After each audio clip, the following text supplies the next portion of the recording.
আপনি জানেন যে জুলাই একটা গণ আন্দোলন ছিল, যেখানে বাংলাদেশের আপামর ছাত্র জনতা নেমে এসেছিল কামার কুমার জেলে চাষারা।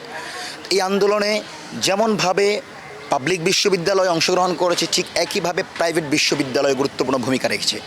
পাবলিক প্রাইভেট ছাড়াও মাদ্রাসা শিক্ষার্থীদের বিরাট একটা অংশ এই আওয়ামী হাসিনার গুন্ডা বাহিনীর বিরুদ্ধে লড়াই করে একটা নতুন বাংলাদেশ উপহার দিয়েছে। আমরা দেখতে পেয়েছি যাত্রাবাড়ি মাদ্রাসা শিক্ষার্থীরা নেমে এসে এই পুলিশ লীগের সামনে স্লোগান দিয়েছিল, দফা এক দাবি এক্ষুনি হাসিনার পদত্যাগ।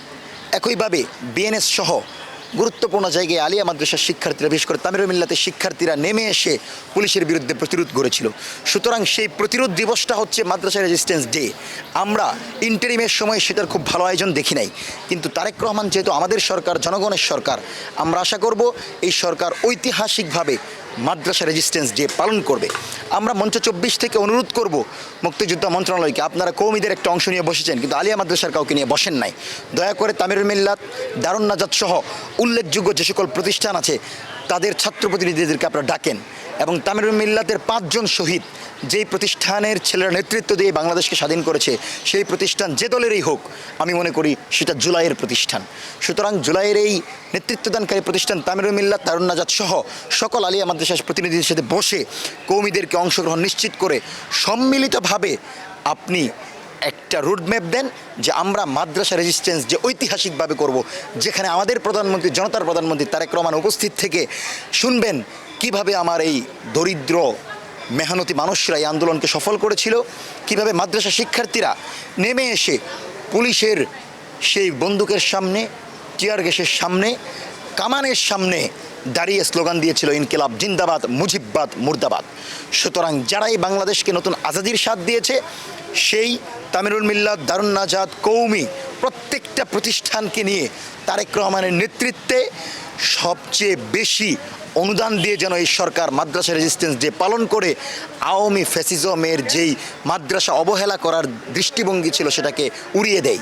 এবং সরকার যখন এই মাদ্রাসার হাজার হাজার ছাত্র, শিক্ষক, মেহনতি মানুষদের মূল্যায়ন করতে পারবে, আমি মনে করি ইসলামপন্থী বড় একটা অংশ জাতীয়তাবাদী দলকে সমর্থন দিবে।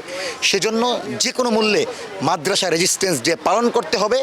আমরা যারা এই মাদ্রাসা রেজিস্ট্যান্স ডেতে মাত্র 30% টাকায় জমির মালিক হয়ে নতুন বাংলাদেশের গড়ে তোলার স্বপ্ন দেখা বাংলা বসতি, জনগণের জায়গা থেকে সরকারকে অবগত করতে চায় যে আমরা মাদ্রাসা শিক্ষার্থী হয়েও কীভাবে আন্দোলনকে চালিয়ে নিয়ে গিয়েছি, কীভাবে আমরা পুলিশের বিরুদ্ধে, ছাত্রলীগের বিরুদ্ধে, যুবলীগের বিরুদ্ধে নিজেদের সবটুকু দিয়ে লড়াই করেছি। এই বর্ণনাটা আমরা করতে চাই, সরকারকে জানাতে চাই। আপনি লন্ডনে ছিলেন, আপনি জানেন না এই মাদ্রাসার পাগড়ি পরা মানুষগুলো রাস্তায় নেমে এসে হাসিনাকে তাড়িয়েছে। তামিরুল মিল্লাতের সেই ছোট্ট শিশুরা নারে তাকবীর স্লোগান দিয়ে এক জন করে রাস্তায় প্রকাশ্যে এসে হাসিনার বিরুদ্ধে, আওয়ামী ফ্যাসিজমের বিরুদ্ধে পোস্টারিং করেছে, সেখানে গ্রাফিতি করেছে। সুতরাং যারা এই বিপ্লবটাকে নেতৃত্ব দিল, যেই তামিরুল মিল্লাত এই বিপ্লবকে ডিজাইন করলো, নেতৃত্ব দিল, সেই তামিরুল মিল্লাতের বড় একটা অংশকে বাদ দিয়ে আমার মনে হয় মাদ্রাসা রেজিস্ট্যান্স ডে পালন করা যাবে না। কিন্তু আমি এই রেজিস্ট্যান্স ডেকে কোনো দলের করতে চাই না, কারণ এটা নেতৃত্ব দেবে বর্তমান সরকার, এটা নেতৃত্ব দেবে তারেক রহমান। সুতরাং তারেক রহমান যেন দ্রুত সময়ের ভিতর তামিরুল মিল্লাত, দারুন নাজাত সহ আলিয়া মাদ্রাসার সকল অংশীজনকে ডেকে মাদ্রাসা রেজিস্ট্যান্স ডে পালন করার ব্যাপারে তাদের সিদ্ধান্ত জানায়, এবং সরকারি অনুদানে সকল ঘরানার শিক্ষার্থীদেরকে নিয়ে, সকল ঘরানার মাদ্রাসাপন্থী, ইসলামপন্থী মানুষদের অংশগ্রহণের মাধ্যমে আমরা মাদ্রাসা রেজিস্ট্যান্স ডে পালন করব। এবং হাসিনার ফ্যাসিবাদী শাসনের বিরুদ্ধে দীর্ঘ 16 বছর বাঙালি মুসলমানের যে লড়াই ছিল, আমাদের আলেম ওলামাদের যে লড়াই ছিল, আমাদের যে ধর্মীয় যে লড়াই ছিল, সেই লড়াইটাকে মাননীয় প্রধানমন্ত্রী, বাংলাদেশের প্রধানমন্ত্রী তারেক রহমান মূল্যায়ন করবেন। এবং সর্বোপরি জনতার বাংলাদেশ, আধিপত্যবাদ বিরোধী নতুন বাংলাদেশে মাদ্রাসা রেজিস্ট্যান্স ডে যথাযথভাবে পালন হবে, আমরা সে আশা রাখছি। এবং দ্রুত সময়ের ভিতর মুক্তিযুদ্ধ মন্ত্রণালয় সে বিষয়ে তার পদক্ষেপ জানাবেন। আমি আমার জায়গা থেকে মঞ্চ 24-এর আহ্বায়ক হিসেবে আমি ফাহিম ফারুকী, ইশরাক ভাইকে অনুরোধ করব এবং মাননীয় প্রধানমন্ত্রীকে অনুরোধ করব, যে কোনো মূল্যে আপনি কওমি, আলিয়া, তামিরুল মিল্লাত, দারুন নাজাত সহ সকল প্রতিষ্ঠানকে নিয়ে বসেন এবং মাদ্রাসা রেজিস্ট্যান্স ডে পালন করেন। আমরা আপনার সাথে আছি। ইনকিলাব জিন্দাবাদ, বাংলাদেশ জিন্দাবাদ।